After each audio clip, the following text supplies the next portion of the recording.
Bonjour bien-aimés frères et le Seigneur, que la grâce, la santé, la paix de Dieu demeure avec chacun d'entre nous au nom de Jésus. Merci, c'est venant.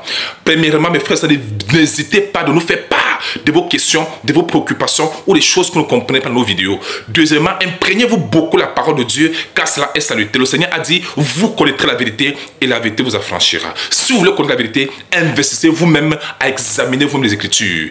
Ne vous limitez pas seulement aux on-dit. Vous-même allez vous imprégner de la parole de Dieu. Est-ce que c'est clair? Merci. Nous sommes là pour aider les uns les autres à être éclairés sur l'identité de notre Seigneur Jésus-Christ à la lumière de la parole de Dieu. En ce matin, nous sommes là pour vous démontrer que l'Éternel qui était présenté comme le berger dans l'Ancien Testament, c'est lui qui s'est révélé dans le Nouveau Testament à la personne de Jésus en tant que le bon berger. Amen. Lisons. Nous prenons d'abord Ésaïe chapitre 40. Nous lisons les versets 10 et 11, il est écrit. Voici le Seigneur l'Éternel. Aïe, aïe, aïe, aïe. Vient avec puissance et de son bras il commande. Voici le salaire est avec lui et les rétributions le précèdent. Comme un berger, il paîtra son troupeau. Voici l'Éternel qui est présenté comme le berger qui paîtra son troupeau. Waouh! C'est pas tout. C'est pas tout. Lisons encore Somme. Chapitre 28, lisons 8 et 9. Somme 28, 8 et 9. Il dit, l'Éternel est la force de son peuple. En lui, il dit, il est le rocher des délivrances de son nom. Sauve ton peuple et bénis ton héritage. Sois leur berger et leur soutien pour toujours. Donc le berger, ce doit être le berger pour toujours. Alors que tous les bergers qui sont venus avant, et ceux qui sont maintenant, et ceux qui viendront, tous mourront. Ah oui, ils ne pourront pas rester pour toujours.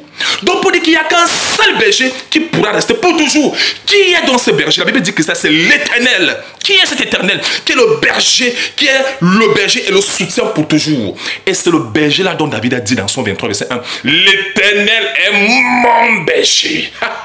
L'Éternel est mon berger. Le berger qui dure éternellement. Pas celui qui vit pendant 50 ans, 100 ans et puis meurt. Non, il faut un berger qui est un berger en soutien pour toujours. Ah oui. Dans Somme chapitre 80, le verset 2. La Bible dit que Jésus, l'Éternel est quoi? Il est le berger d'Israël. Qui est ce berger? Qui est un soutien pour toujours. Amen. Qui est ce berger? Jean chapitre 11. Nous verrons donc qui est le berger. Écoutons les déclarations du Seigneur Jésus-Christ. Jean chapitre 10 particulièrement. Lisons le verset. Oh mon Dieu. Lisons le verset 10. Il dit, le voleur ne vient que pour dérober, égorger, détruire. Mais moi je suis venu afin que les brebis aient la vie et qu'elles soient dans l'abondance. Je suis le bon berger.